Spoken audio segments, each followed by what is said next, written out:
Hi, everyone. My name is Sydney Yeager, and I am the Public Programs Coordinator at the Museum of Jewish Heritage, a living memorial to the Holocaust. Now in its 24th year, the museum is committed to the crucial mission of educating our diverse community about Jewish life and heritage before, during, and after the Holocaust. As part of that mission, our programs are meant to illuminate the stories of survivors, broader histories of hate and anti-Semitism through time, and stories of resistance against injustice. Today, we are honored to be joined by Erika Estis. Erika was born on November 14th, 1922 in Hamburg, Germany. In 1938, Erika was sent on the Kindertransport to England, where she lived for 6 years, during which time she survived the Blitz. In 1946, Erika immigrated to the United States. Before we continue, I would like to thank Erika's daughter, Denise, for all of her help with this program. So I will interview Erika for about 45 minutes, after which there will be time for audience Q&A. So please put your questions in the Zoom Q&A box throughout the program, and we will get to as many as we can at the end of the hour. Thank you so much for joining us, and I'd like to welcome Erika. So if you can turn your camera back on and unmute, that would be great. All right, and then I'll just have you unmute. Okay, so hi, Erika. Thank you so much for joining us today. Thank you for inviting me. Of course. So I'd like to begin with your childhood. So like I said, you were born in Hamburg, Germany in 1922. So can you tell me what do you remember about the years in Germany before Hitler came to power? They were entirely normal. You know, I had 3 older sisters who were actually my half-sisters. But I adored them. I loved my mother to pieces. We had a perfectly normal life. You know, we blocked out all the bad news. I think that's really what we were good at. And even as things got worse, we just knew they were going to get better. Right. So like you said that you had 3 older sisters. Yes. So could you tell me a little bit more about them? Like, what were their names? Were you close growing up? My oldest sister was Ingeborg, and she was a chemist. My father was a pharmacist, and she was also a pharmacist, and he would have liked her to work in the pharmacy, but she wanted to be a chemist. My next sister was a teacher. She became a Montessori teacher, and she became a professor of Montessori education at Xavier University in Cincinnati. And my youngest sister was an artist. She lived in Geneva. She worked for the United Nations. She spoke Esperanto and all of that. Wow. But they were my half-sisters. I was my mother's only child. I see. So can you tell me a little bit more about your parents, Paul and Irma? So where were they born and how they met? My father was born in Poznan, in Gniezno and Poznan. And when it was all Germany, you know, and he went to the University of what was then Breslau. It's got an impossibly to pronounce name today, Polish. And then he married his first wife. I think it was born 1911, so it must have been 1912. Sorry about that, my darling sister. It must have been 1910 or 9, something like that. He was very much older than my mother. He was 40 when she was just much younger. And he ended up marrying my mother because his 3 children really needed a mother. She had walked out on them, you know, and become a Catholic and done all kinds of naughty things. And they were desperate for a mother. So my father married my mother and they loved her. They really did. And And we had a perfectly normal life. We did a great deal of traveling. In the summer, we rented a house at the seashore. In the winter, we went to the mountains, skiing and doing all of that. It was perfectly normal. And even when Hitler started to show his ugly punim, we ignored that. I think that was our main talent, that we managed to block all of the reality out. We couldn't believe that this was happening, you know. My father had been an officer in the First World War, and he belonged to an officers' organization. And he didn't think they meant him. They definitely didn't mean him, but they did, you know. So it was bad. They closed his pharmacy. There was they decided Jews couldn't own pharmacies because they were poisoning the good, pure German people. And as part of the Nuremberg Laws, you know, so he was at loose ends at home. And these were bad times, you know, and if you chose to believe this was all going away, then that was a mistake, but a lot of Germans did. But they didn't reach to England on the Kindertransport. Where was your mother from? Right. Oh, my mother was from Wandsbek, which was in those days a sort of a suburb of Hamburg, but it's not part of it. You know, these little suburbs are not part of this much bigger city. And she was from there. And he married her really because he needed a mother for his children. Right. You know, that was a big reason. But you had grandparents? Pardon? You had grandparents? Oh, and then my grandparents, of course, lived in Wandsbek. And we went every weekend and had a lovely time and ate a lot of good cookies and cakes. And we had it was such a normal life, you know. And who knew it was all going down the tubes? And who even to know that? Did you did they come from religious families, and were you religious growing up? My father was religious, and he couldn't believe his wife left him. Not only did she leave him, but she converted to Catholicism. So it was the ultimate no. And it was just embarrassing and terrible. And were you religious? Fun. Were you religious? We were very religious. Yes, my father was Orthodox. He did a lot of Pesach. He did a lot of the Pesach service. Nobody knew what he was saying. I bet he didn't know. We were very religious. We did all the right thing. So you talked a little bit about this, but so you were 10 years old when Hitler came to power. And then that, by the way, I have to tell you, because he declared when he came to power in about March, and soon afterwards he said he urged people to destroy the Jewish stores. And there was not just a boycott, but also destruction at that point. And we still had the pharmacy in those days, and it was an old building. We lived above the pharmacy, and they had written on there were cement steps in front of it, and they had written the word Jude.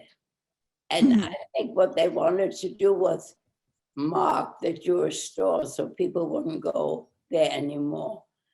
You know, so I remember my father had his employees down there try to clean the Jude off the steps with pumice. I remember all of that. And Mhm. that was frightening. And it certainly was a glimpse into the future, but Mhm. they didn't take it seriously.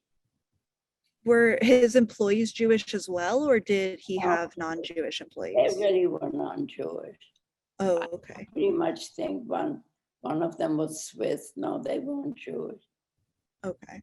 Yeah, but they weren't Nazis either, you know. Not everybody who wasn't Jewish was a Nazi. Right. Yeah. So so it sounds like you were pretty aware of what was happening around this time, but what did your parents tell you, and did you know about the Nuremberg My father Laws? said it was all going to be all right, is what he said. Mhm. I mean, I even think he might have believed that. And my father was an officer in the First World War, Right. a proud Jewish officer. And he had his uniform that he was saving and a big long sword. And he had all of that he would take out every so often and show me, you know. Mhm. And he was in charge of a field hospital in Belgium. And he didn't think, he pretty much thought this would all go away. And he didn't want to Mhm. frighten you. Huh? They didn't want to frighten you. Well, no, they didn't want to frighten me. Mhm. But, you know, after a while, you couldn't help it.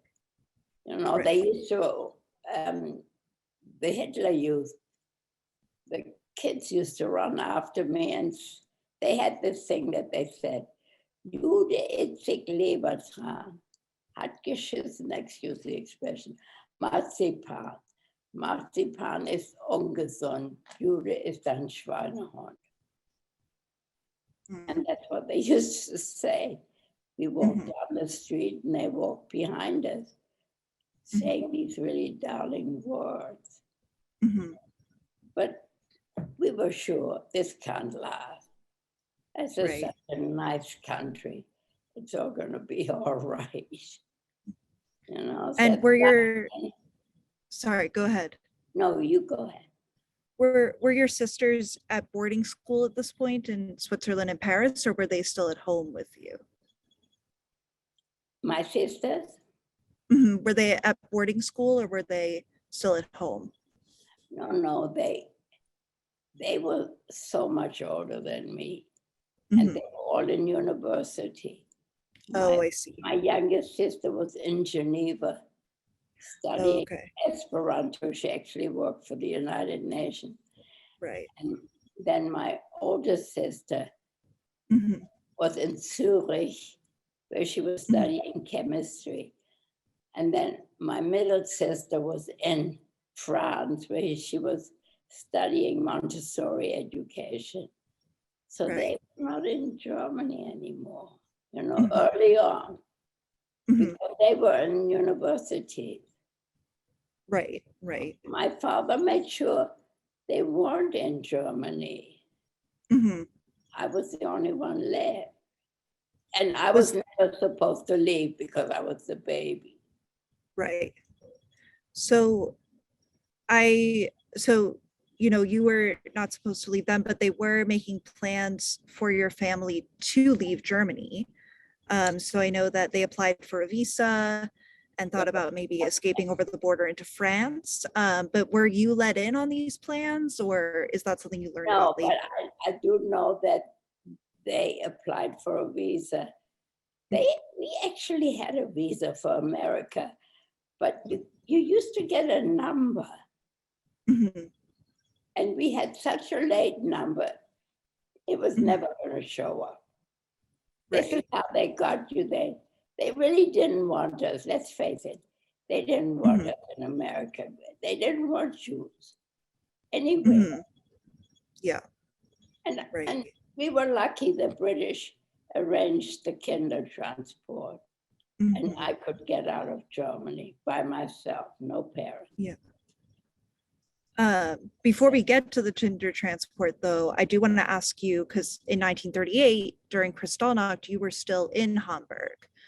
So do you remember that night and, sort of the ramifications of it?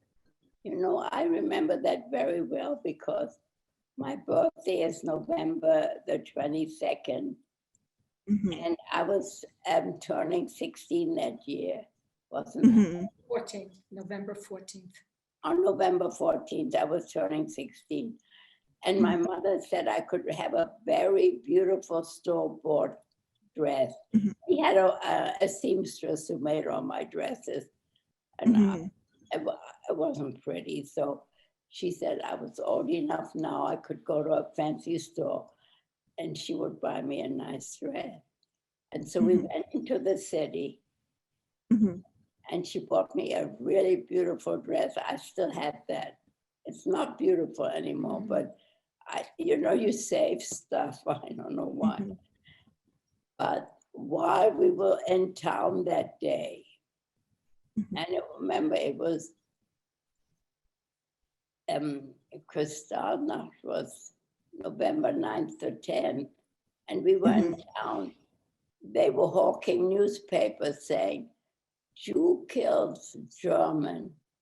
This is how this started, this boycott Mhm. of Jews and imprisonment and all of that, because a Jew whose parents had been deported to Poland had gone to the French embassy and he had Mhm. killed a German official there. And, Right. and so that was their reason for, Mhm. for Kristallnacht. And so when I heard that newspaper article being held, I got scared. I said to my mother, what is it? She said, let's just go home. But Mhm. that caused that whole Kristallnacht. That Right. event, it was so well prepared. They had it Mhm. all prepared. It wasn't that, but it gave them a good excuse. Right. And I remember I got the next morning, nobody went to school. My parents sent me to school.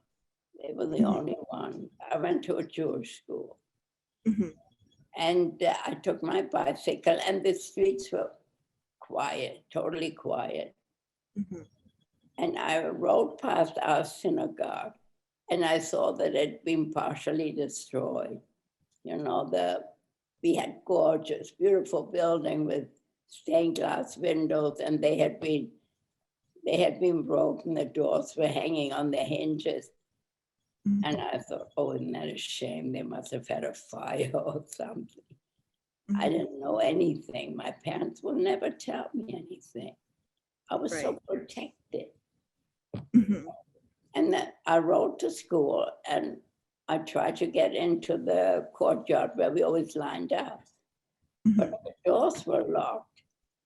And I didn't know what was going on. So I went to the front door, which we weren't allowed to do, but I didn't know what to do. And I rang the bell, and one of the teachers came out and she said to me, what are you doing here? I said, I'm coming to school. We were having a math test and I wasn't very good at it. And I slept with the book under my head. So she said, well, you better go home. Right Yeah. now, this minute, don't stop anywhere and go home. So I went home. My parents weren't there. Mhm. And I went to my friend's house. Ultimately, I went home and because I saw SS people picking up the men. I had seen that coming down. I lost my innocence after a while. And I wanted to warn my father, but he wasn't home. So I went home and stayed with my dog. And when they rang the doorbell, I didn't answer it. Finally, they came home. I said, where were you? I was so scared.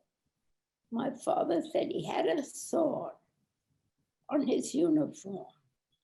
During the night, an edict had come out. If any Jew is found with any kind of a weapon, he would immediately be imprisoned for 20 years.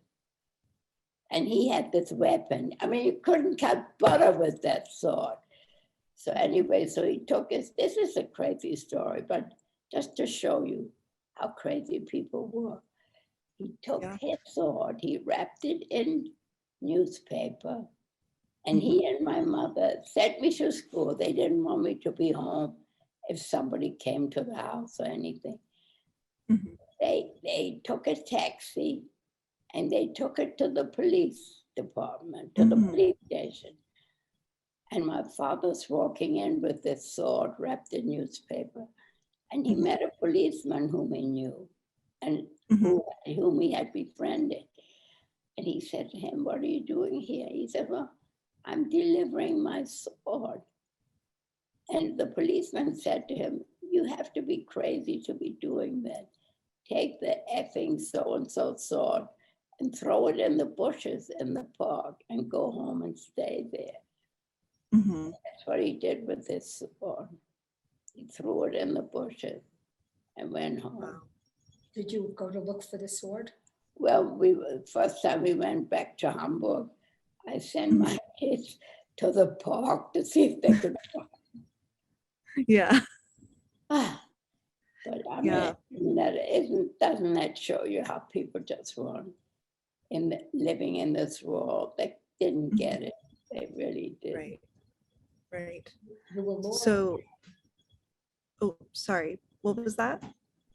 You were law abiding. We were very law abiding.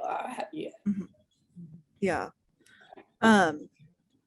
So you mentioned that you were still going to school at this point. And you were attending a Jewish school. And was that something? I was in a Jewish school. Oh, okay. Was this something that your parents had chosen for you, or were you forced to go to a Jewish school at this point? No, I was there willingly from the start. They wanted me to go to a Jewish school. Okay. And it's a very good school. I was lucky that way. And was so did they kind of were you made aware of what was happening in school, or did they also try to kind of keep the students sheltered? In school changed because Jewish students were thrown out of the regular schools, and they all came to us, and suddenly we had huge number of students. So you couldn't avoid noticing something was going on, Right. So we had huge classes. Everybody, all the Jewish students came to our school now. Okay. And so a teacher at your school is the one who suggested, from what I understand, is the one who suggested to you that your parents send you on the Kindertransport to England. So how did the teacher bring this up to you? And then how did you then present that idea to your parents? Died at some point. And she said, "You should tell your parents to send you to England on a Kindertransport. You will get a much better education there." And that was sort of the secret word. She said, "You'll get a much better education there." Right. And I asked my parents, because by then I was frightened. I really wanted to get out of Germany. It was frightening living there, I mean, kids calling your names. You saw what was going on. It was very frightening. Yeah. And I was willing to go to England on a Kindertransport, never thinking that I would never see my parents again, And they agreed reluctantly because, my sisters weren't home. They wanted me to stay home, but they wanted the best for me. So they sent me off. And so you left Hamburg on December 14th, 1938, and then arrived in Harwich, England the next day. On the 15th. So what do you remember about sort of preparing for the journey and then the journey itself? And you know what? I had very little time because by the time my father applied for me to go, it was just maybe a question of days. He had to, what I found out afterwards is he had to go to some German agency and pay a lot of money in order for me to leave Germany. And it took time to organize, but he did very fast. And it was a good thing because that might have been the last Kindertransport that left. You know, there were various. They came from Berlin and so on. So I was just lucky, so lucky. You were on the second, right? I don't know. I thought I was on the second. Actually, not. No. Yeah. And were you on a train with other children, or how did that work? Was all the children who were on this Kindertransport had like a couple of compartments on the train to themselves, you know, and we had chaperones with us. Some of the children were only 3. This was for children from 3 to 17, and they needed chaperones. They were babies. Yeah, so, but they did a good job organizing it. And we went to Harwich, and from there, if they hadn't organized a home for us, a place to go to, they had for the younger children, but not for us. We were older, and so we went to a summer camp over there in East Anglia, which is where Harwich is. And it was a summer camp. It was winter. It was cold. It was nasty. That's where we assembled while they found places for us to stay. Did you know English at this point, and did you experience culture shock? We got a fantastic education, and we learned Latin, we learned French, English. I thought I knew English, but you don't know English if you learn the grammar. I mean, I remember the grammar. This is an English book. Nellie sent it to me. You know, this is how you spoke. It wasn't English. You had to learn English from scratch to speak it, you know. And that didn't take long. I mean, I was good at it because I wanted to speak English. Forget about the German. I'll speak English from now on. Right. You know, it was just, I decided all of those things, you decide for yourself. Yeah. And so you were eventually sent to a girls' school in London, from what I understand. But the idea was my parents sent me away because I was going to get a better education. Right. And so they must have, somebody knew that they should send me to school. So I went to an English school. It was called Dame Alice Owens. Today it's a boarding school out in the country. It still exists. But then it was a school in Islington in London. And, and it was a really nice school. And it was, I was evacuated with them. Right. To the Midlands, to Kettering, Northamptonshire. But then I turned 18, I couldn't stay. Now I was 18 and I was an enemy alien. And there were soldiers, billeted, Canadian soldiers. And I was the enemy. I was gonna spy on them. And so anyway, I had to go back to London at that point, which was a shame, but it was, you know, I was growing up. It was one hell of a job growing up at that time under those circumstances. Can you talk a little bit more about the evacuation to the countryside, though? And did you know that did you know that war was about to be declared? Did it seem pretty obvious at that It point? looked like it. I think we knew there was going to be a war. I think there was no question there was going to be a war. There were just too many signs. Yeah. So you practiced? What? You practiced? We practiced every day when we were in school. We were in Islington, and there's a big underground station there called the Angel. So every day before war started, we came to school in our uniforms, and we had a little snack they gave us a little snack.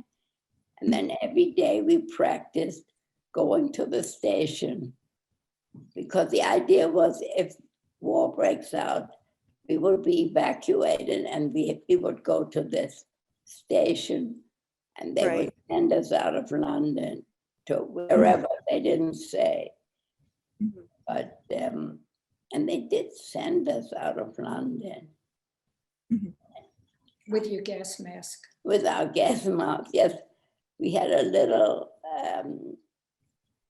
cardboard thing that had a little sandwich, and then we had a gas mask. They didn't know what to expect. They figured they would drop bombs on us right away. They waited a while. They were kind. And when you were in the countryside, so you stayed with the school in the countryside, correct? Yes. So did they try to sort of continue, regular life, or was it a completely different routine? What happened? When we went, let me think. They billeted us on people. They had all volunteered to take children. Now, I was Jewish, and I had a Jewish friend. They really didn't want us. And they didn't in particular, they didn't want me because they knew I was German, And kosher. So they had trouble finding a family for me. But they found ultimately a very nice family. And then we lived in a hostel, some of us, and that's where I ended up living. And it was a pleasant experience being evacuated over there. I was sorry when I had to come home. Right. So when you were back in London, were you scared to return to the city, or did you think it was going to be sort of life as normal? Let me think. I'm not sure that the bombs had started to fall yet. And they did start to fall. I was scared. It was the most enormous racket. The noisiest part was the anti-aircraft guns that were located near where I lived, I think, in those days. And they were frightening, but it was just anti-aircraft. It was the noise, the cacophony. It was so frightening, so frightening. But you know what? You got used to it. After a while, I said to myself, now the hell with it. I'm not afraid. I'm definitely not afraid. I was plenty scared, but I said, I am not afraid. So I didn't even go to a shelter or anything. I just stayed in bed when it started. Were you ever in a building where a bomb fell? Yes, actually, we were bombed out twice. I lived, my first hostel, we were in the basement, during the night, always sleeping in the basement. And there was a bomb fell in the backyard, and a landmine. And the ceiling fell, the walls caved in, but we were in the basement. So they took us out of there, and then they sent us to another hostel, and that got really hard. And I was I remember sitting in the shelter across the street, underground. They had these underground shelters. And I said to myself, this is it. You're not scared. You just can't be scared. Don't It's a very debilitating emotion when you're scared. You can't do anything except be scared. Right. I decided I wasn't scared. I Mhm. decided. Yeah. And I pretended not to be scared. I was Mhm. for real not scared when the war was over. Mhm. Yeah. Right now, I was only pretending, but it worked. I Yeah. wasn't scared. Right. So what do you remember actually about the end of the war? And like what did you When the feel war at that was point? over, I knew for sure I would Mhm. be reunited with my parents. They Mhm. had been sent to Auschwitz on July the 11th, 1942. My father had sent a letter to my older sister who lived here in America and said to her, "Don't tell Erika if you see a change of address for us. She is unhappy enough. I don't want to frighten her." And my sisters listened to him, so I never knew they were deported, which was not nice. And then my sister Hilda had put a little article into a German newspaper was called Der Aufbau. And it says, has anybody heard of Paul and Irma Freundlich, who were deported on such and such a day, July the 11th, 1942, she thought they were sent to Warsaw. But of course, they were sent to Auschwitz and killed that very day. I had no idea, so I tell you, my sisters meant well, but they didn't use their heads. They knew how to frighten somebody, you know, because they didn't When trust me. I couldn't take it. They figured I would expire. when did you find out what had happened to your parents? I found out when my sisters put that little advertisement in the paper. Mhm. And that was much later, you know, they were already dead for some time. And what about the lists? Well, once they liberated the concentration camps, they posted lists in London and at Bloomsbury House. It is still there, and it's at Bloomsbury Square, and Bloomsbury is a nice area of London, a beautiful area. And there's Bloomsbury House, which has a lot of German, Jewish departments. And anyway, this is where they posted the list. So I'd go every day and try to find my parents because nobody told me they were deported. I thought they were alive. Right. So my sisters knew how to make it hard for me without meaning well, but not using their head. You know, I wasn't a baby anymore. By then I was 20. You know? So in the next year, in February 1946, you immigrated to the United States to live with your sister. And so when did your sister arrive in the US? Well, my oldest sister went to the University of Zurich, where she studied chemistry. And while she was there, she met an American who was studying medicine. And when he finished his study, he went back to America and she followed him. And they got married here. So she had been in America since, for a long time, before the war and everything. Yeah. Was she living in New York? She was living in New York, yes. He opened a practice on the Lower East Side. That's where they were living. And then when she sent for me, you know, I couldn't come. The normal way to come to America in those days was by boat, but it was the middle of the winter and the weather was terrible, that no ships were going. And my visa was expiring, so she sent me actually an airplane ticket. Oh, wow. How did that? Was So I yeah, came, was that your first time? but the weather was so bad, it took 3 days to get here. Wow. We had to stay in Bournemouth for a couple of days.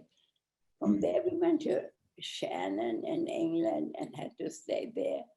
And then from there to Newfoundland, where we had to stay also. And Mhm. then finally, we came to England. Was that your first time on an airplane? Pardon? Was that your first time on an airplane? Oh, yes. I mean, nobody Mhm. nobody flew on an air. This was Right. Yeah. army plane. that Right. I was Right. on. Yeah. Nobody Uh, I have. and so that was the first time you had seen your sister in 10 years, right? In 10 years, we had all been together in Switzerland. Mhm. 10 years earlier, all my 3 sisters and I and my parents, you know. Mhm. We had all taken a vacation. My father had insisted that we Mhm. all be together. And I had this one really crummy photograph of that trip. But Mhm. I met my sisters again. You wouldn't have known they were the same people. And Mhm. the same for me, probably, because You now I was an adult. You took a picture before you left. Oh, I took a picture before I left England and Mhm. sent it to my sister. I said, I want you to have this so you'll recognize me when you see me. I sure didn't look the way I did, Yeah. you know, the last time Yeah. we met. Yeah. Mhm. I have that. Yeah, I'm sure. That's Very- that's a long time. Yeah. Mhm. uh, Yeah. Did you so did you experience culture shock upon arriving in the US? Was it really different for you at that point? Couldn't believe what was happening in America. We Mhm. had lived through a war. Every day we were concerned with the war. Bombs Mhm. were falling. Mhm. We could die any second. People, Mhm. there were holes in the streets, you know. I mean, ship bomb craters everywhere. Mhm. Over here, they didn't have the foggiest notion. I mean, they were in the war too, but it was not a personal war for us. It was a personal war, Mhm. but not for Americans. My Mhm. mother-in-law had one main complaint. She Mhm. couldn't get any flour, and she needed, Mhm. maybe it was sugar, something she couldn't get. It's Mhm. such a disaster, you have no idea. Mhm. I used to look at her, and she lost her son in this war, you know, Yeah. was killed. But just the idea that's not what war is about. You can't get sugar, flour, whatever. It's a shame, but it's not a disaster. Yeah. It's very different over here in America. People had no idea, no Right. idea. Yeah. Yeah. But you spoke about your mother-in-law, but and you married your husband, Samuel Estes, pretty soon after arriving in the US on September But 16th, you know what? 1947. I met this nice guy. I was riding the train home from Kingston. You know, I'd been to visit my uncle and aunt, and they lived in Kingston. And I was on Mhm. the train, and there were these cute guys, and they used to whisper with my husband, whisper, and they wanted him to talk to me, and he was really cute, you know. And he finally Yeah. gave me his phone number. Oh. I'm a pickup. So he said, make sure you call me. I said, sure, I'm going to call you. So I must have given him my phone number too. Anyway, I wasn't about to call him, you know, that would have been over the top. But he Uh-huh. called me and he Mhm. says, why didn't you call me? But he was nice. And you know Mhm. what? He was a nice American boy. I Mhm. wanted a normal person. I'd known all these other people, they were so traumatized and sad and all of that. It was sweet. He was so nice. And Yeah. was I lucky to marry him? Yeah. I really was, because I got to lead a normal life. Mhm. I don't know if I would have otherwise. Right. If I found some cookie person like myself. And he put up with me. He was nice. Not always, mostly. Yeah. Can you tell me a little bit, about your life with him and your kids and that kind of thing? So what, I really see. I like the idea. I think when I think about it afterwards, it was all very deliberate. I like the idea of marrying an American person because I was living in America and I wanted to become part of the scenery. Mhm. I'd never been that other than in Germany way earlier. Right. So I very much wanted to marry, if I was going to marry an American person. Mhm. And I mean, we went out he came to visit me every Friday, Saturday night, I don't know, and then he went home. I finally said to him, why don't you marry me? And he said, huh? Who? I said, it's silly. You go home. This way you don't have to go home. You can stay. So I really must have gone after him. I wanted a normal person and a normal life. You know what? Yeah. That was clever of me. I thought that was really very perceptive of me. Mhm. That with him, I could have a normal life like any other American. And Yeah. that's what I really wanted. I didn't want this exotic existence, whatever that was. Mhm. And it was lucky that I married him. It was really lucky. He was nice. He had a family. He had parents. And we finally had children, which he didn't believe in. I mean, I talked him into one child, and that took a long time. But then second, no way, Jose, but I have 3 children. And and it was nice. I was so lucky I met him. I really was. I realized that. Yeah. Yeah. Well, I love that. That's so lovely. And so I'm going to move into some audience questions that we have for people who are watching. So can you tell us where in Hamburg your father's pharmacy was and where you were living originally? What area it was in? It was in Eimsbüttel. It was like a low income area. Eimsbüttel. Okay. And then another question we have is, when you first arrived in England on the Kindertransport, were you able to maintain any contact with your parents or? I did. I have, in fact, I have their letters, which I kept, every last one of them. And what is Aubrey? The Jewish Museum in Berlin. Yeah, what is He's he? the curator. Oh, the curator at the Jewish Museum in Berlin just went through the letters, and he took some of them for their, so they could have them there. He says they're very wonderful because my father was a wonderful letter writer, and these are nice letters. So, yeah.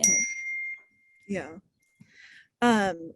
So when your children were growing up, did you share what had happened to you with them, or when did you tell them? To tell you the truth, I never told anybody anything. Most of all, my husband, I never told him anything. Mhm. I made up my mind I wouldn't tell my story to Mhm. anybody who wasn't really interested. If Right. you were deeply interested and you needed to hear this for some reason, maybe, Mhm. but I was never going to talk about it. And I didn't. Mhm. My children didn't have any idea. And my husband really didn't want to hear it. It was just all too depressing, you know. Mhm. So one day, my rabbi said to me, you should tell your story to your children. And I said, no, I'm not. They're not interested. He said, well, that's what you think. They really are interested. They just didn't want to ask me in case I get upset and all of that. And it was Right. at that point that I started to talk about it to them Mhm. first, so Mhm. they would know where I came from and all of that. And when did you decide to share your story more publicly? I didn't think, I thought it was important historically for people Mhm. to know what can happen, you know, and I did tell it at the synagogue first. Mhm. You know, my rabbi thought that was a good idea. And so I don't really know exactly when that was. When I told my daughters the story to begin with, they were older, they were already married, Right. you know, and had children. So Mhm.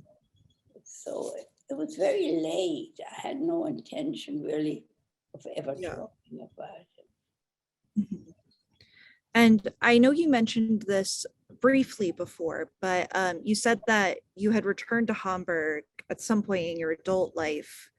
Can you talk about the decision to return and what that experience was like for you? I think I'm very much who I am. I'm very German, you know. Mhm. I never fit really into American society. I knew I was different, whatever it was. Mhm. I knew that. Mhm. And and and I was German, and I thought at some point I asked. See, I never spoke to my husband about anything, but we were in London once, and I said to him, and we were waiting to go on a tour. I said, would you be interested in visiting Hamburg? Maybe just overnight. It's a Mhm. short plane ride from London to Hamburg, you know. Mhm. He said, okay, he would like that. So we went to Hamburg with him, and I showed him around. I showed him where I lived. My house was like a heap of rubble. It had been bombed. Mhm. But my apartment building was standing, and it's an interesting, very beautiful, interesting town. And he liked it.